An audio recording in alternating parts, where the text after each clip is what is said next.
Hello. On this episode of the Inventive Marketing Club, we're going to revisit a presentation from Claire Walmsley-Moss last year. It's on ways to make business marketing environmentally friendly and much more sustainable. She's going to share how to become aware of our impact on the environment and some positive ideas on how to improve and future-proof our business. Enjoy. Hi, Claire. How are you doing? Really good. How are you? Excellent. Actually, we've got two Claires on today. So we've got Claire Walmsley-Moss, one of our guests, who's going to be talking about green and ethical marketing. And then we've got Claire Harris, who's normally joining us as well. How are you, Claire? I'm good, thanks, Ben. How are you? Good, thank you. Yes. So, Claire, you're our guest today. Sorry, I should say Claire, let's call you Claire WM, is that right? That's good. This is going to be tricky for me, I know. Claire with an I, let's say that. So we met through LinkedIn, and we were just talking earlier before we started recording. You said it was about 4 years ago, and you're a freelancer in marketing and communications, helping businesses kind of do what we do, but actually working with them. So I like talking about it. You actually help them do it. And you were looking for other marketing people and other people in that sort of creative industry in the area. And so we met through LinkedIn. We actually went and had a coffee at the Trouble House, which was local to us. It's in between Cirencester and Tetbury, isn't it? Yeah, that's right. Yeah. Right. Very nice. Had a coffee there. And my wife, Lou, came along as well because she was a copywriter. So it's good to meet her. And in fact, I think you two have worked together when you were working at Planet Mark recently. That's right. But yeah, so your last project sort of was working full time with Planet Mark, and then you've come back to freelancing again. Maybe before you dive into your presentation, just give us a little bit about your expertise, history, what you've been up to. Yeah, sure. So I've been working in marketing forever. It feels like 25 years or so. Started off at law firms in London. Well, actually, I grew up in Cirencester, so my very first job was in Mitsubishi Motors or Colt Car. Oh, right. But I was just desperate to get to London. That's Yes. the big bright light.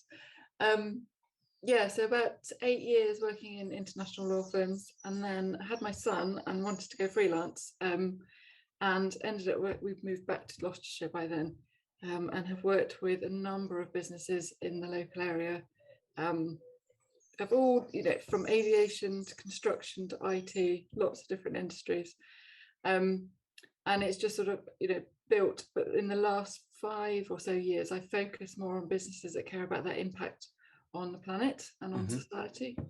So I was working with Electrifly, who were developing an electric propelled racing aeroplane, a bit like a Red Bull air race. Yes, I remember you telling me about that. Yeah, and they ended up working with Rolls-Royce, and they flew the ACEL project plane in March, I think it was, this year. So they beat the airspeed record, which was the plans, which was great. But I sort of helped them with a bit of profile raising and reaching out to sponsors.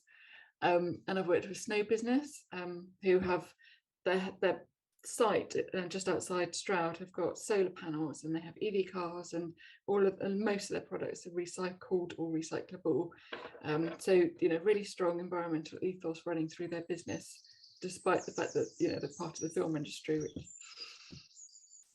Oh, cool. Yeah, and then worked with like I said, Planet Mark for 2 years, with a rebrand and a tour, which I've got a slide in my presentation. I can just talk a bit more about that. But Planet Mark are sustainability certification, so they help a business manage their carbon footprint and social value measurements, report on those annually, and provide workshops and information sessions, and help them communicate what those companies are doing to transition to a better way of working. And I may be wrong, but is it part of the Eden Project, or connected to the Eden Project? It is, yes, and yes and no. So each member that takes on a certification through Planet Mark, 5% of that is donated to the Eden Project, to their reforestation projects and their projects that they run for educational projects. And also members can choose to buy an acre of rainforest, but sort of contribute through Cool Earth, who protect rainforests in Peru and Indonesia. And talking of rainforests, I love your soundtrack background. You said you got the door open and the birds are singing. It's perfect for this topic. That's Tetbury birds tweeting away.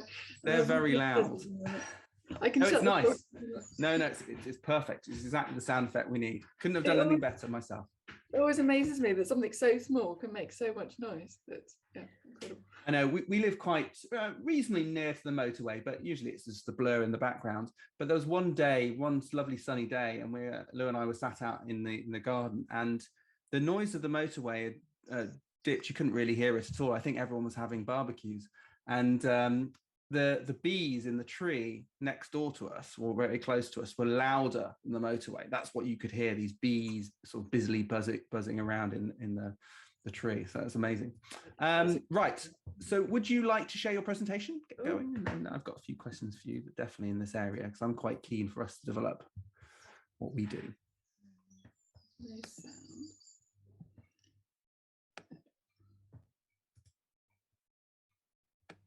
If I do that, does that work? Is that just, you're just seeing the one slide? That looks good. Yeah, perfect.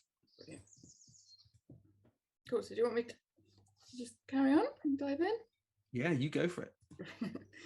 Well, hello everybody. It's really good to see you all, and I'm hopefully going to talk a bit about how we as marketers can approach the way that we market in a more environmentally friendly way, regardless of what your business is. It could be a purpose-led business, or it could be what might be termed as a regular business that's really thinking about their impact on the planet and on society, and trying to sort of work towards a better way and a better future. So yeah, that's a bit about me. That's us at the Eden Project. Yeah, background in agency and in-house professional services and B2B marketing mostly, but also B2B2C. So we're not direct to the consumers, but through another company to the consumers. And as part of my role at Planet Mark, we needed to find a way to raise our profile, and we were talking to hundreds of people. We wanted to talk to thousands. So I came up with this idea to hire this fully electric coach that we took all around the country last year in the run-up to COP26, and we started down in Cornwall the same weekend as the G7 summit, and managed to, because of the charging challenges we had with the infrastructure, we managed to get lots of local press, which was, I was going to say, I bet that's a beast to charge. Yeah, there was actually only 2 charging stations that were compatible to the coach. So it was a kind of that range anxiety. Well, are we going to make it? And we did. It was all good. But at each stop around the country, we delivered information sessions around what is net zero and how does a business transition to a net zero way of working, and then ended up at COP26, and were involved in lots of sort of fringe events there. But yeah, so Ben has returned to freelancing this year, and working with several businesses of working with a charity at the moment called Designability, and they are developing a EV charge point guidance on how to make that accessible for disabled people, and lots of other sort of businesses locally. And one of the areas that I focus on is helping a business if they are going through some sort of transition to be more sustainable in their way of working, and it's such an umbrella term, sustainable, but how they can then communicate that with authenticity and with transparency, and not be sort of seen as tick box exercise or greenwashing. Yeah, Claire, before you go on, would you describe or explain what greenwashing is? I think people would have heard it, but maybe it's good to have a good definition in mind, so we can look out for it and maybe challenge those companies. I suppose it would be where a business is maybe saying that they are something, to look, I've got some examples actually of some sort of a bit further down, to look as if they are trying to do something positive, but actually when you lift up that lid and you look below the surface, you actually find that it's not truthful, it's not backed up by anything credible, and also sometimes that comes from a lack of understanding, because it's such a complex area. So hopefully that. Yeah, so it may not be deliberately, maybe they think they're doing something or enough, and actually what they're doing is just on the surface and it's not really deep. Yeah. Okay. Well, the examples will probably help. Yeah, and I think there is a bit of a crackdown on it, because I think there are some unscrupulous companies that it's a way of trying to persuade somebody to buy what they're trying to sell, knowing that they'll just go for it because it says it's green. Yeah, true. So we'll hopefully cover today some things around just generally around us being aware of our impact on the world, in the way that we work and the way that we operate. Some sort of effective and mindful impacts of the way that we market. We'll go through different things like images and videos and websites and so on. Jargon-free communications, inspiring stories, avoiding greenwash, and then thinking about the people that we work with on a day-to-day basis, our suppliers, our customers, the teams and the individuals that we work with, and any legislation that sort of might impact and affect us in the future, so that a business can be future-proofed for this transition that we're all moving towards. And then if it's helpful, I'll put some links in the chat at the end for extra reading and further information.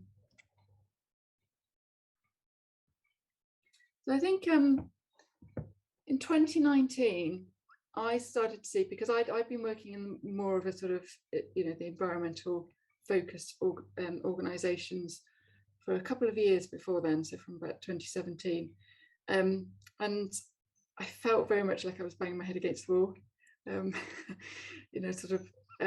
but the media started to pick up on this a lot more, I think, in 2019, and it was great to see some coverage and some enthusiasm and some interest, and then definitely through the pandemic, everybody was a lot more aware of the natural surroundings outside of where they live, and then obviously with last year with COP26 there was a lot more media coverage, and that's really positive, because I think it's starting to get now on the agenda of individuals and businesses and community groups, and people are really sort of keen to learn and keen to understand how they can do things better, and maybe not aware of the negative impacts of the decisions that they make. So it's really good to see that, and we're certainly seeing that through companies like Planet Mark, that organisations that are joining there. There's a lot of organisations that really want to transition to a better way of working, and even the end goal is to be giving back to the planet and giving back to society. But communicating this is challenging, because it's really complicated. There's lots of things that keep changing, and it's almost like a new industry. So hopefully some of these things that we'll cover today will help unpick that. So I think by having a mindful impact on the decisions that we make as marketers, this was a challenge that we had last year with the tour. We wanted obviously to communicate to as many people as possible, and we knew that having really engaging images and videos on social would help raise our profile, but we were also beginning to be aware of the carbon impact of those decisions that we were making.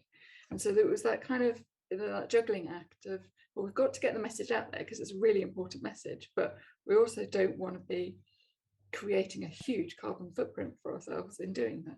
Yeah. So we started to kind of dig below the surface and find out information around the site, and these will all be things that will feed into what you say, Ben, in terms of what a website should be like, in terms of being responsive and being fast and being fully optimized. The smaller the file size of your images, using a shorter video rather than a longer high definition video, ensuring that your website is fast and responsive. Those all reduce, they have the positive impacts from an SEO point of view and site maintenance and optimization, but also have a positive impact on less carbon. It's a little bit complex about that. We were talking just before we started around you might be able to have your website hosted on a green server, but it's also then the person visiting the website at the end and what they're using. Are they running on green energy supply at home, that kind of thing. So an interesting fact I discovered actually only very recently, the digital industry, so that's everything from the making of the devices, the infrastructure, and then the using of the devices, has a higher carbon footprint than the aviation industry. Gosh, that's crazy, isn't it? Because we always think that planes pump out lots of carbon dioxide and they're big polluters for that. Wow. Yeah. I had a conversation with somebody a few months ago. I said, "Oh, we're a digital company. We don't have a carbon footprint."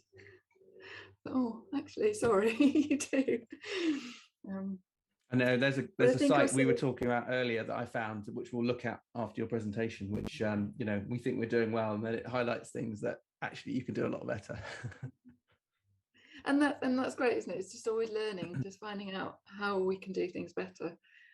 Is a really positive and optimistic way to look at it, because I think the whole climate crisis situation can feel really overwhelming. So I think it's really important to do what we can rather than burying our heads in the sand about it.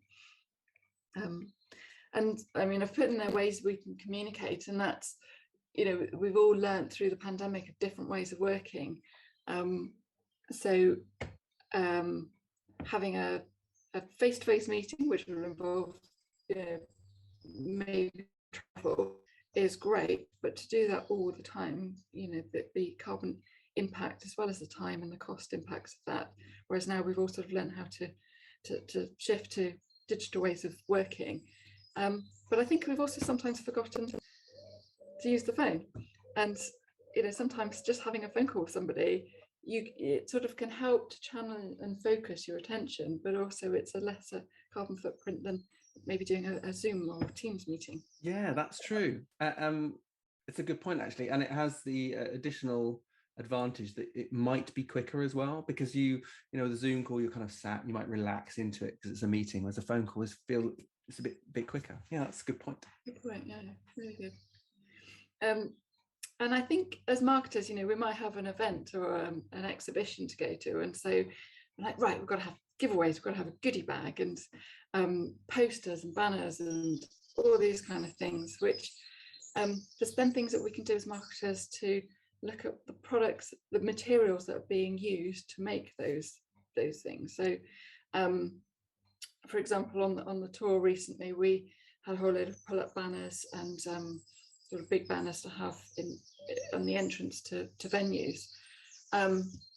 We use the more traditional, the metal framed and roll-up banners, because we were going to be using them again and again. We knew that they needed to be rigid and long-lasting. We had a couple of events where people would come along and they had theirs maybe done on a cardboard frame. And there was one situation where as soon as we put that together, it fell apart. So that was a complete waste of those resources. There are companies where the printing materials are recycled or vegan-based ink. And if you're maybe doing a pull-up banner and it's got a white background to it, it's using less ink than something that's got a solid background. So that has a flip effect to online images, which we'll come on to in a bit about the colours used. But yeah, so I think it's just, as marketers, just thinking about asking questions. If we say we need to have a goodie bag for something, do we need 5 items in there, or do we just need 1 or 2? That whole sort of concept of refuse and reduce and reuse before recycling is just sort of really important to think about. Yeah, it is. Do we need to give them more stuff that they're just going to go straight into the bin?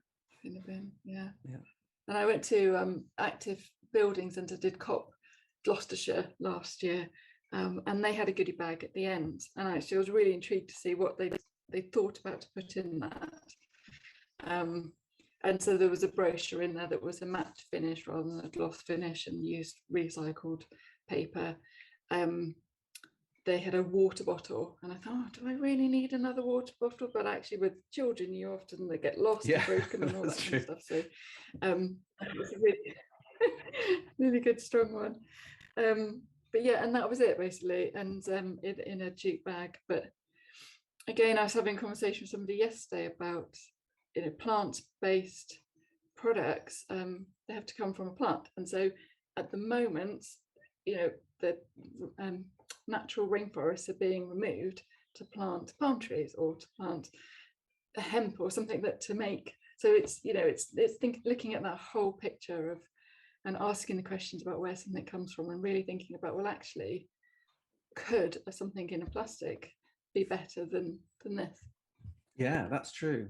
I went to a word camp conference. I think it was in Brighton, and they had some goodie bags. But again, they were pretty thoughtful goodie bags. They had the bags themselves weren't plastic. They were ones you could use for shopping again. So they'd roll up. They were cotton or some fabric, maybe hemp. I'm not sure, but you could roll them up and use them for shopping. They gave you a mug, a travel mug, which they then expected you to use for your coffee and tea throughout the day, or through the couple of days it was on. So they would give you other cups if you needed it, but they expected you to use this, so that saved on washing up. Yeah. And the food they supplied for this WordPress conference was vegan. They didn't tell you that. They just said it's it just was vegan. And what a great way to introduce a lot of people. And most people are like, fine, it doesn't, it's just food. They don't really think about it too much. But for the people who were vegan, it's great, and vegetarian, nice and easy for them. But they did get a few complaints. People said, I want meat. But when you go to conferences, the meat is usually pretty low quality and pretty poor anyway. So actually, I'm much more in favor. And the food was delicious. It's what a great way to sort of lessen the impact and make it easier for people. So they do tend to, at WordPress conferences, they do tend to think about those things as well. And it's interesting when you look at it. A lot of people don't pay that much attention, and you're right. We should always be saying, do we need that? What is it, the right thing? Yeah. And it's also not always a straightforward thing. So no, I know a tomato flown in from Spain compared to a banana shipped in from South America has, when you're looking at the carbon impact of that, or grass-fed local beef compared to something that's been again shipped in from the other side of the world. Always a question, challenge. There's no wrong or right answer as such. No, there isn't. And even what galls me is you go to a conference and there's a load of waste. I went to a conference and they lunch was finished and they just chucking it all away. It's just crazy. But the WordPress one, they boxed it all up and left it there and said, please take it with you. I was like, yes, for my train journey home, I'm having that, thanks. And it's thinking about little things like that. If you're going to put something on, why waste all that food? Where can it go? Can people take it? I don't know. We had that last week. We had a filming day up in Cheltenham, a couple of days for the CV project, and a whole load of catered food for us. And then at the end, I went there with my little plate and I put a whole bunch of stuff on my plate, and then I took it into the park and sat in the sunshine before driving home. It was lovely. So anyway, sorry, I interrupted. We've gone off. So I wanted to just sort of talk about images that online images for websites and so on, and having a white background, which I tend to use a lot because I'm getting old. I can't see. I like things being on a white background, but actually having images with a darker background they draw less energy to be viewed, and I think we were sort of feeling in the last few years of Planet Mark, we wanted really bright and inspiring and optimistic images, but actually, and going dark seemed like the wrong way to go. But actually, you can have a lot of fun and a lot of texture in with the examples that we've got here. I suppose what I'm trying to say is, don't shy away from going for slightly darker colours, and still have a really good impact. And by darker colours, or the impact, is this on the end user's computer or the actual rendering of the page? So I think it's on both. So in terms of, it all depends what devices you have and what screens you have, and and how they pull up. I think, you know, looking at things on iPhones are better than maybe something that's a much older monitor. It's your name more in terms of the technical details of that than me, but the brighter the image, the more energy it needs to display that. Yeah, and even if it's only a small amount, if you've got millions of users, it's a small amount times a million. Yeah. And you know, and on that point, it's kind of like emails, copying in 10 different people on an email. Do they really all need to be copied in? Because that's sending that message out 10 times. You're right. You're right. But yeah, there's this is one of the sort of links we can put in the chat, or there's others that I think you've been finding as well, Ben. But the Green Web Foundation have got some really good blogs and tools on there on things that we can do. You know, I've got a client that's going to have a new website soon, so this is going to be top of their agenda of making sure that the way the website is built, the length of the page, and affects the amount of energy again that's being used to view it. So looking at where they're hosting. Unfortunately, Amazon's AWS is sort of on green servers, but they're not one of the best. So again, it's that investigating and looking into the details and really seeing if the green energy is from renewable sources rather than maybe from green gas. A bit of a rabbit warren, a bit of a Google mine hole. So going on to communicating in a way that if the business is going through a transition, and it's great to be able to share what you're doing with the outside world. So I mean, David Attenborough says lots of amazing things, and one of the things he said most recently is that saving our planet is now a communications challenge. And so I feel that us as marketers have a responsibility to look at the way that we communicate so that we are doing so with care, with authenticity, and with transparency. We're not greenwashing, we're not trying to mislead people that we are doing something that we're not. And I think you know, we've got some examples coming up here. Jargon is rife in every industry, isn't it? And using sort of acronyms and things. And what does that actually mean? You know, using colloquial language and just really explaining what that means. It'd be better explained when we go through each of these examples. But doing this just sort of helps to make sure that we're. Sorry, I don't know if you can hear that. That's my dog. Yeah, flapping ears. Flapping ears. Because obviously, you know, we're in charge of the reputation of the business, so it's really important that anything that we put out there is factful. It's rigorously backed up by the truths, but also to be inspiring, because the climate crisis it can be overwhelming, and you know, and I think we need to be optimistic, and it's not easy, but we're trying. And I think by being honest and saying, look, this is where we want to go, but we're not there yet. We need to do this. It's really good for your reputation, but it's also really good to inspire your competitors and other people in your business community to think, oh, they're doing that, we could try that. And I think, you know, that's a really good way of making sure that we can transition really, really quickly. But it also helps to, I think there's a real trend now of people, certainly in their 20s and 30s, they don't want to work for you sort of old-fashioned sort of corporations. They want to work with businesses that genuinely care about their people and care about their communities and care about their impact on the wider world. And there are lots of sort of legislation coming in around. I mean, the government has set the UK's net zero target for 2050. So that means that everybody, every organisation needs to be at net zero by then at the latest. So that has a massive impact on everybody. Tesco's, for example, last year wrote to all of their suppliers and said, we're going net zero, which means you have to. So the sort of knock-on effect of those large organisations doing that, and then it's also being pushed up from small organisations starting now with purpose at their core. So we're going to see a real shift in this very quickly, I think.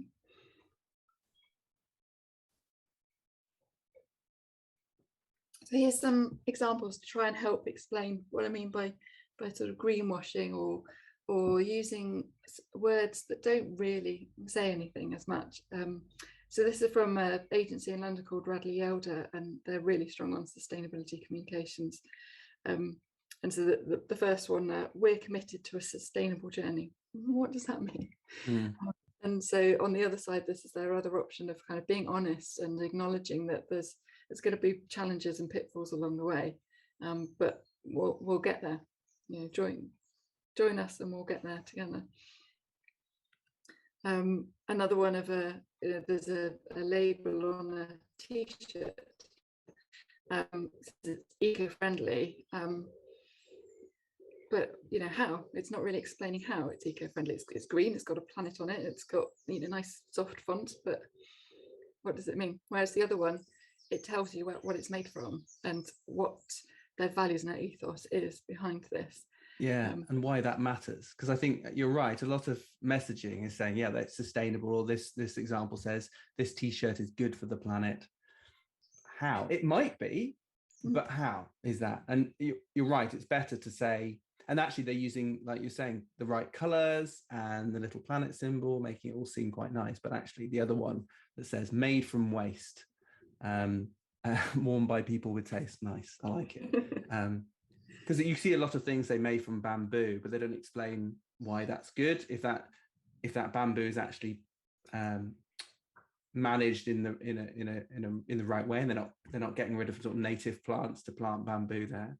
So it is quite complex. But yeah, this is quite straightforward, isn't it? That just simple messaging. Again, this one's about net zero. The first one says net zero by 2030, our journey to a better tomorrow. So again, what exactly does a better tomorrow look like? It's classic of sort of being vague and overused statements. And whereas the other one is acknowledging that this is, mission impossible. No, it's not impossible, but it's going to be challenging. And immediately from the posters that it's punchy, and it's as I said there, like the subcopy specifically outlines the target and where to find out more. So it gives you the web address or whether you can find out more information about what it is they're actually doing. So that will hopefully go through to a page on their website, which will have maybe a sustainability report, or at least a long blog explaining what it is that the company is trying to do to get to net zero. And this one is, great, another classic example of this product is 100% sustainable, but why? Just because it's in green packaging. And this one, I think this is kind of like a mocked up, but there is a very well-known toilet roll company that they come in. It's called Don't Give a Crap or something like that. That's it. Yeah. Who gives a crap? Gives a crap. Yeah. And that's all. Their messaging is very. It's very much about how where the materials come from, and then it's recycled. One interesting thing, and I haven't looked into, each loo roll is wrapped up in paper, whereas normally you buy a pack of 9 or something, and they're all wrapped in plastic usually, which is weird. Sometimes wrapped in paper. But each one is wrapped up, and there was a reason why. I can't remember the reason why. Do you know why they wrap each one in paper? I think there was a purpose behind it. Yeah, no, I don't know actually. Yeah. I mean, they look good, so I think one reason might be because traditionally anything that was eco-friendly looked a bit kind of grey. Just a bit grey and boring, wasn't it? And actually they look really super smart and sophisticated, and so it makes it more appealing, I think, to people that wanted maybe a toilet roll that's actually about showing off to the people that come in. That's true. I have noticed that some people that aren't often bothered about recycling, they have that toilet paper because they like the look of so that's it helps move people along and get people thinking about it. That's true. Yeah, because I think it's very much about Dale Vance as sort of say things like this. It's not about giving up on things. It's not having to completely change our lives and stop having great things. It's about just thinking about what we're doing and whether we can do it better. And I think it's great to see now there's lots of sort of products and companies and organisations that you don't feel like you're having to give something up to be more planet friendly in what you're doing. Yes, and I can't remember if it's a TV series I watched, which was based on Eat Well for Less, something like Save Well for the Planet, or a podcast I listened to.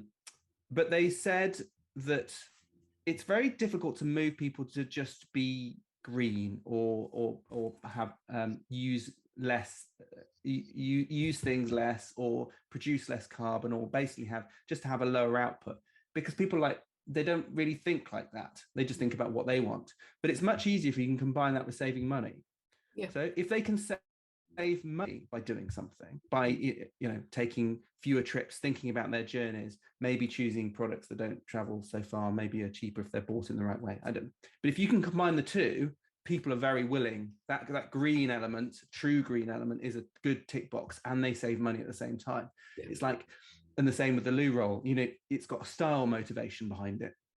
So not only is it recycled and good ethics behind the company.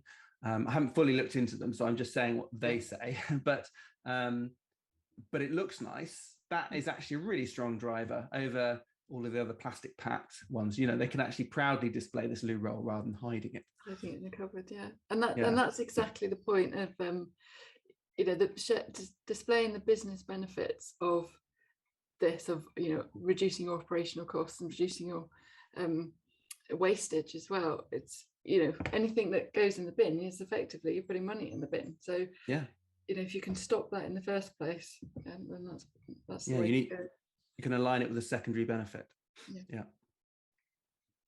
And I think this, we're at the beginning of that transition now. So it's really a way of trying to sort of any business or board or people within an organization that's maybe not completely sold into this and sees some sort of any transition to a more sustainable way of working to be something that's going to be expensive, but actually realizing that longer term picture of the fact that this is going to be coming at us from all different directions, from legislation, from suppliers, from customers, from people that we want to recruit. So it's really a great time to sort of be spearheading and be at the front of this and ahead of the curve, and make sure that your business is still there in 10 years' time. I think it was actually Mark Carney that said, businesses that don't transition or don't make this change will fail to exist. Yeah, and it probably won't happen fast. It'll probably happen slowly, and then suddenly they're out of business. So they won't notice it happening, but they'll just be losing a little client here, the business there, maybe not making more connections, and then suddenly it's gone. Yeah, because they're not moving with it. And you're right. It's, if you can jump ahead, not only can you can be moving in that direction, so you can sort of sustain the business in a sort of financial way, but also you can benefit from the marketing of doing the right thing and educating others. So that's basically it. We can put, I don't know which way you want to do this. Well, I think if you give us any links afterwards, then Claire can make sure they go in the notes to everyone. And I'm wondering, Claire, in fact, I'll come on to this. I've got a little idea about sharing this more widely, but yeah, you go on and sort of share how you can help people, because I think you can really help specifically in this area. So with a full, what I would call a full mixed marketing background, I think there's a lot of people that work in sustainable. I'm not a sustainability consultant. I haven't gone down that route of training at all. But sustainability consultants tend to be from an academic sort of background.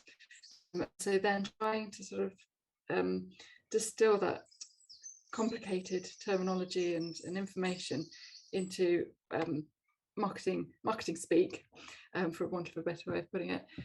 So I can sort of help with consultancy, with brainstorming. It might be a project that a rebrand or a website, or a launch of a specific campaign that I can help with. So I think, you know, I've always, a lot of my work in the past has always been, you know, certainly when I went to law firms, you need to put together a profile to go in Legal 500, and you get a 40-page document from the lawyer that you'd have to then turn into 300 words. So just sort of picking through the detail and coming up with compelling stories that, like we said, that will help inspire others to sort of join you on that journey. I've also got quite a strong background in PR, so I think there's certainly a lot, you know, a really strong move now to making better use of PR. And it was great when you had Heidi on the other week. And I think, you know, people are getting a little bit tired possibly of social media, and so finding other routes of getting your messages out there. Yeah, and PR is a brilliant way of doing that, as well as round it events. is. And good for SEO as well. So. Yeah. Yeah, so I worked with lots of different sort of businesses of all different sizes, and I can help with marketing, strategy and plan. You know, certainly if it's got a sustainability element to it, and helping to recruit the right team. I've a couple of businesses now where they don't have a marketing function, but I've sort of helped them recruit the right people, or provided mentoring and support for the people in-house that might be delivering the day-to-day marketing activities. That's me. So thank you for listening.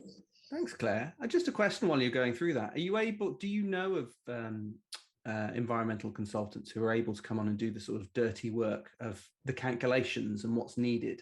Yeah, definitely. There's a couple of people in Cheltenham, and Hugh McCrone, who's a sustainable business sustainable, yeah, so I can give you his links, but he does a very similar thing to Planet Mark, where he'll provide the carbon measurements and footprinting, and also provide the support around communicating that.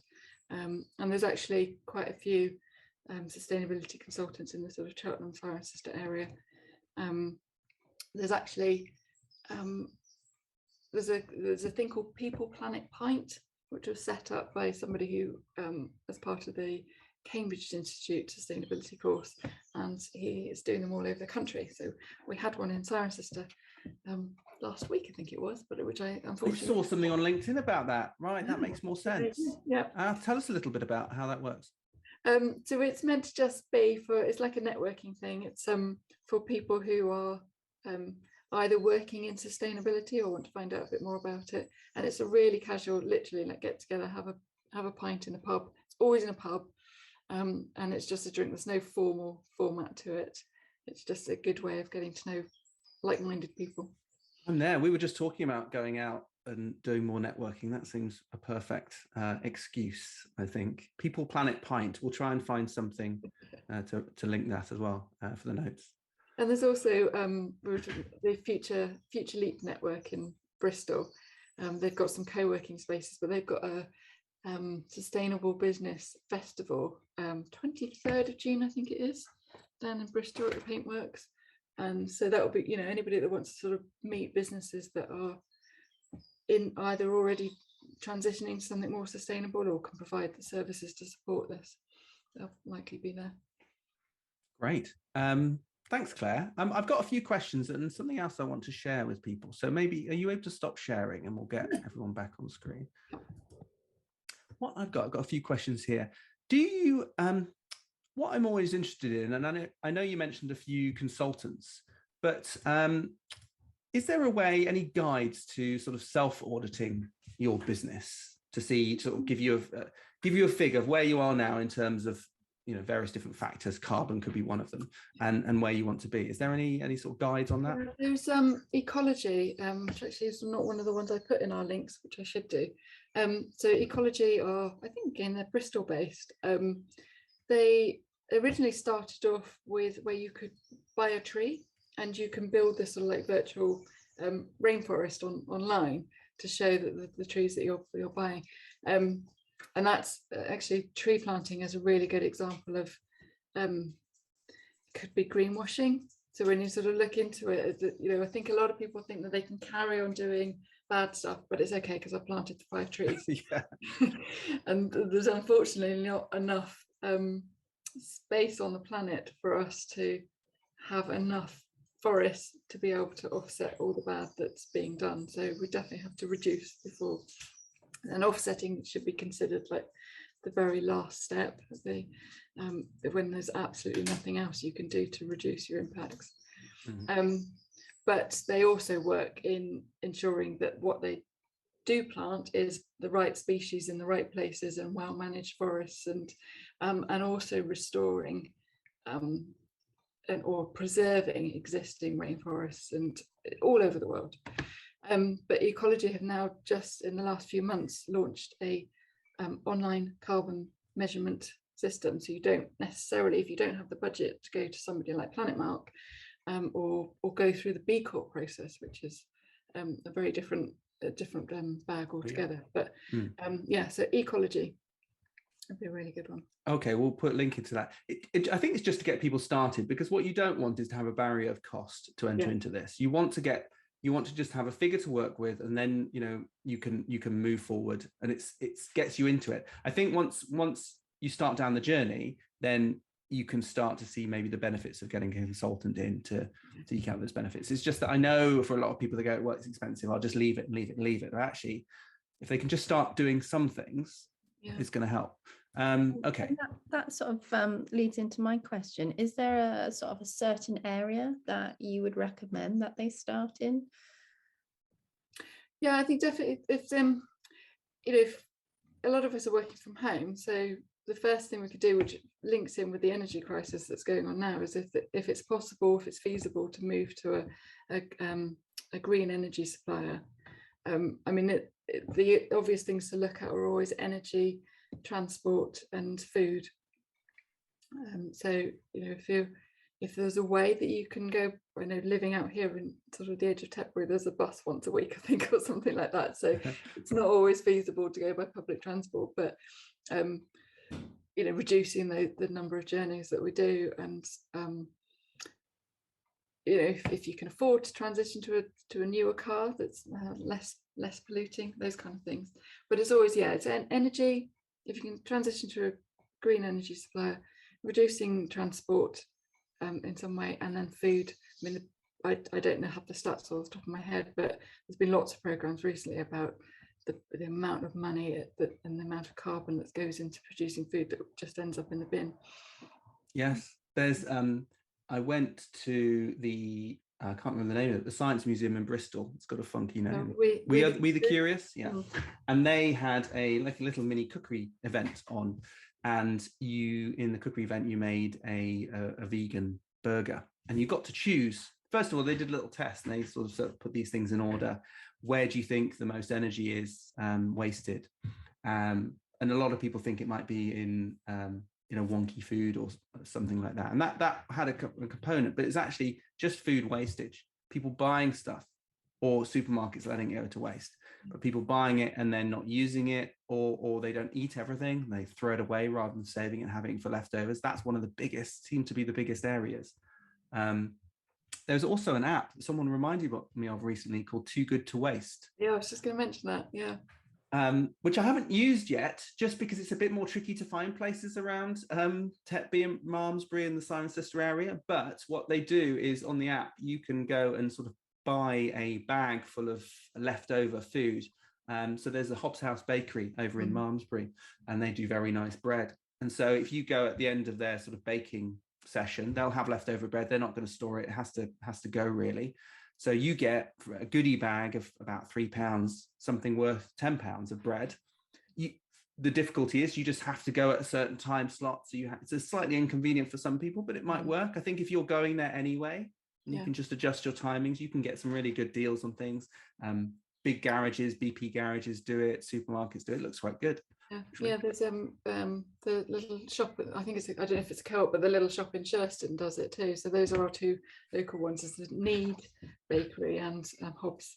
But also if you've got a freezer, or if you've got a whole bunch of people coming around at the weekend, or hungry teenagers, I often have a house full of, then it's great, because you can go and get something like that and it'll be gone by the next day. So yeah, it goes very quickly. So something I just wanted to briefly touch on, and it works in line with the green hosting website you mentioned, is, and I don't know where I picked this from up. It was, I was just doing some research before we spoke, and it's a website called EcoGrader. So I'm just going to search for this now, because I think this might be quite interesting to run through. Now, I've actually done two websites. I've done Planet Mark and I've done ours. So I'll do the Planet Mark one first because it's got a better score, as it should do. So this is EcoGrader. And now I'll just give some context. So our website is hosted on a green hosting provider, 34SP, and it's using Cloudflare for the CDN, the Content Delivery Network, which is mostly green, but they do offset some. I think that you can basically, they're very transparent, very good Cloudflare, and they talk about it often. And so I know that's green, but you then start looking at it and think, well, is Google green? So we use Google Trackers, Google Analytics. We also use Google YouTube. So is Google green? Well, I mean, looking at their business, it says they buy 100% renewable now. They've been doing it since 2017 or 18, something like that. But you know, they're buying green energy, which is great, but they're not producing their own direct green energy at the moment, fully at the moment. So, you know, that's something they're working towards. So that's good. But then maybe there are other things like fonts, other trackers from different places. And so a website is not just what you can see on screen. It's all of these little bits in the background that come from different places, have their own impact. So while I know this, it's quite good to look at a site like this, which sort of breaks that apart. So I'll just quickly go through this one because it looks quite good. So it's saying that actually it's very good, Planet Mark, in terms of the eco grading. Most things are 100%. There's probably, you know, a few at 98%, 92%, but you know, those improvements have probably take a lot of work to get them up to 100%. And generally speaking, it's saying the page rendering is good. It's generally accessible. It's good for SEO in terms of you've got good SEO practices, and good SEO practices generally mean the page loads faster and is more efficient, all the way through to it's a nice small page size, and it's got green hosting. Now look at ours. Sadly, the score's a bit lower. Now, I actually did a speed comparison on both sites. I can't remember whose was fastest, but they're pretty much the same. They're about 300 milliseconds each. So it's like our site is just as fast as Planet Mark's, but our site is double the size. Our site is about 5 meg, Planet Mark is about 2.5. Now, this isn't a competition between the two. It's just a good example here. So looking at this, we actually get a poor score, not because our website is not on green hosting. I think it says that 100% for that. It's because we have a lot of assets. We've got bigger file sizes. We're not using WebP yet. We will be. So like if I look at our site speed, we're really good already. If we actually halved the file size and brought it down to where Planet Mark is to improve our score on this, I mean, who knows how fast it could be? It should be, you know, many milliseconds faster than that, maybe 100, 200 milliseconds faster. But there's lots of little things. I think there's a few things in ours where we could, our accessibility is pretty good. Overall page weight, that's one area we need to improve upon. There's definitely a few areas where we can reduce code. Anyway, I won't go into this now. It's definitely worth people running their site through ecograder.com. The reason I bring it up is we've got a fast site. It delivers it fast. It's efficient. It's SEO optimized. But what we haven't looked at is just eking out these other bits where we're kind of leaking inefficiency. And so it's definitely something to look at on top of that. And this will help really people look at it. I think the biggest issue for us is we've got lots of server requests. So we're loading lots of little assets. So there could be ways of combining those together. And obviously, if we go through all of this and make it a greener site, so it's using less energy to render, and it's going to use less energy for the person in the browser to render as well. So they're using less energy. We get a better site out of it. That will improve our SEO performance. It'll improve usability and interaction. So it's all good. So definitely, this is quite a fun thing to work through. Rather than just looking at speed of your website, there's lots of other little factors as well.